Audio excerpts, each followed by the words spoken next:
Hola, bienvenidos a Learn from the Case. ¿Cómo están? Hoy quiero hablar de fiebre reumática. Saben, la degeneración mixomatosa de la válvula mitral o prolapso mitral y la fiebre reumática crónica son dos patologías valvulares crónicas que se recuerdan casi exclusivamente cuando se complican, si no pasan bastante desapercibidas. La fiebre reumática se asegura por algunos no existir más. Esta patología ya casi no se ve. Yo nunca la he visto en ninguno de mis pacientes y bueno, eso quizás no es decir mucho, pero le he preguntado a muchos colegas en distintos países, incluso cardiólogos especialistas, y nadie la ha visto. Me han llegado a decir que en los últimos 50 años no se ha visto. Pero es una patología bastante bien descrita y es algo que hay que saber reconocer porque puede pasar que alguien aparezca con esa enfermedad a pesar de que ahora se ha vuelto tan infrecuente y no debe pasar desapercibida. Es una enfermedad que se da por una reacción de hipersensibilidad desencadenada por los estreptococos del grupo alfa o beta hemolítico. Se sostiene que los anticuerpos dirigidos contra la proteína M de ciertas cepas de estreptococos dan lugar a reacciones cruzadas con las glucoproteínas del corazón, las articulaciones y otros tejidos. O también, más simplemente, que la infección estreptocócica despierta una reacción autoinmunitaria en el paciente. Pero incluso cuando era más frecuente de ver, esta enfermedad se encontraba solo en el 3% de las personas que eran diagnosticadas con esta infección específica de estreptococos biógenes, después de haber tenido la infección. Así que se ha sospechado que tiene que haber algún componente propio del paciente o situación específica de este que favorezca el desarrollo de la patología, como por ejemplo una susceptibilidad genética, condiciones inmunológicas o ambientales, justo en el momento indicado para poder llegar a desarrollarse la enfermedad. Se describe que 2 a 3 semanas después, o a veces se dice 10 días a 6 semanas después de la infección de garganta, comienzan los síntomas, aunque a veces no llevan a que el paciente busque ayuda médica. En los pacientes con cardiopatía reumática, la válvula mitral es la más frecuentemente afectada y se afecta solo la válvula mitral en el 65 al 70% de los casos y la válvula mitral con la válvula aórtica en un 25% de los casos. En la válvula se da una estenosis en boca de pez u ojal. Esto hace que la aurícula izquierda se vacíe con dificultad y se dilate cada vez más, y puede albergar trombos murales en su orejuela y su pared.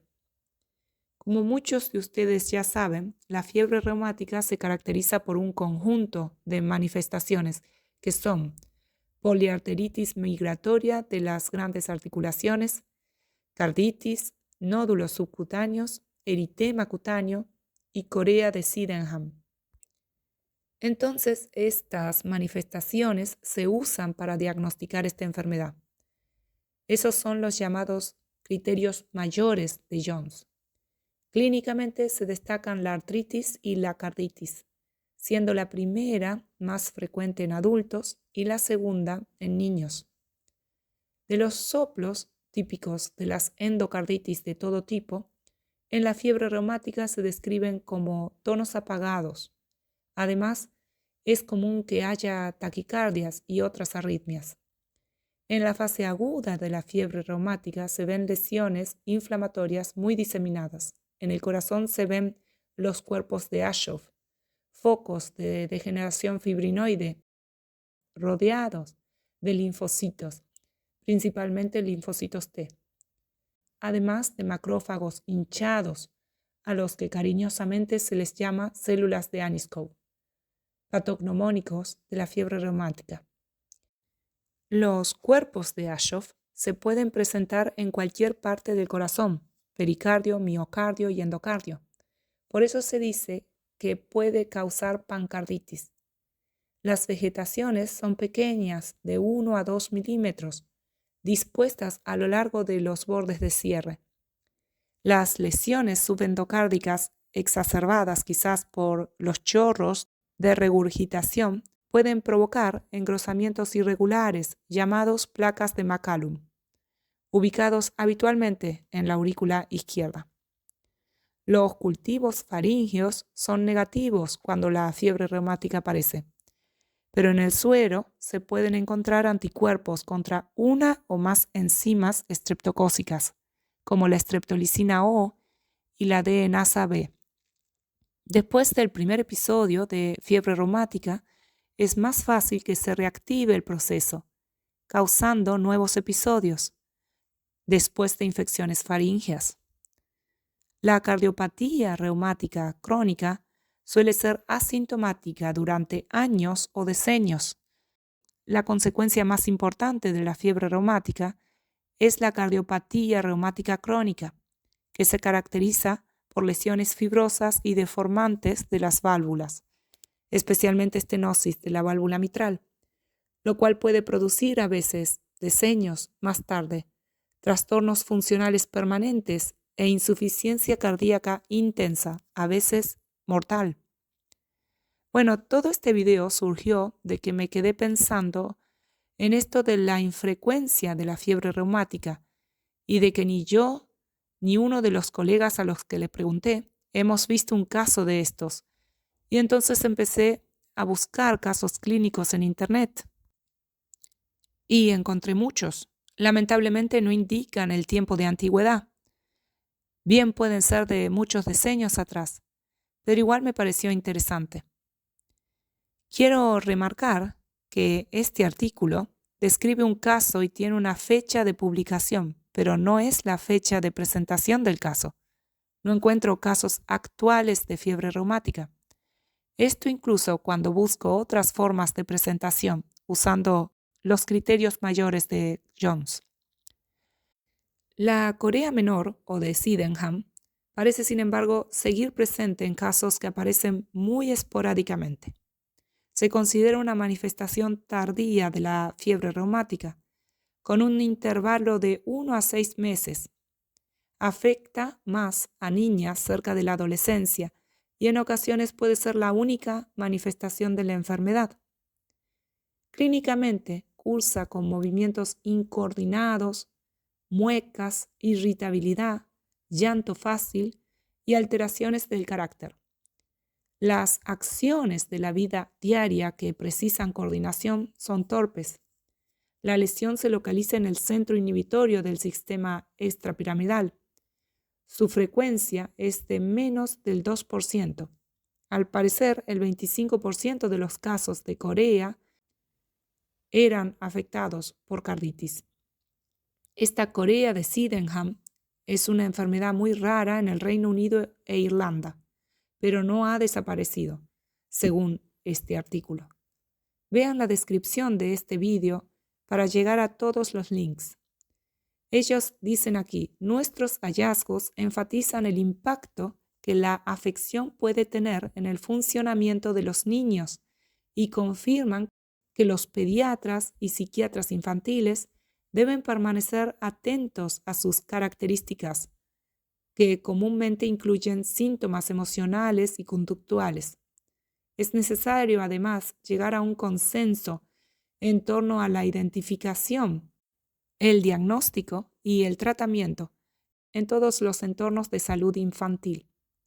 La Corea de Sydenham es de todos los criterios mayores de la fiebre reumática el más difícil de describir exactamente y de reconocer. Es también muy raro. Ya vean ustedes, si solo se veía la fiebre reumática en un 3% de los casos de faringitis específicamente causadas por el estreptococo piógenes y solo el 2% de este 3% va a desarrollar Corea de Sydenham. Imagínense ustedes cuántas veces un médico en su vida profesional iba a ver un caso de estos por sí mismo y eso cuando era más frecuente la fiebre reumática. Los nódulos subcutáneos, o también llamados nódulos de Meynet, son tumoraciones duras, indoloras, de tamaño entre guisante y aceituna, que no se adhieren a la piel, con localización en codos, rodillas y nuca. Son muy poco frecuentes, 10%, y también se asocian a carditis grave. Pero estos mismos nódulos, así que no se adhieren a la piel, indoloros, sin componente epidérmico, localizados en extremidades, que presentan histológicamente granulomas sarcoideos en tejido celular subcutáneo, se ven más frecuentemente en los tobillos y se asocian más a sarcoidosis. Desde siempre se sabe que un porcentaje de los pacientes con sarcoidosis, hasta el 25% según algunos datos, puede presentarse con sintomatología dermatológica y puede ser la aparición de nódulos subcutáneos con esta descripción, Dyer-Rossi sarcoidosis. También se asocian a condiciones menos comunes, como el carcinoma de páncreas y los siliconomas, que son nódulos subcutáneos que aparecen como consecuencia de la migración de silicio libre, implantado en otras localizaciones, más frecuentemente en personas con implantes mamarios anormales, como prótesis poliimplantares, pero también aparecen tras una inyección ilegal de silicona libre. Y en estos pacientes, los nódulos subcutáneos pueden aparecer en cualquier lugar del cuerpo, no solo en el tórax. Pueden aparecer, por ejemplo, en la cara.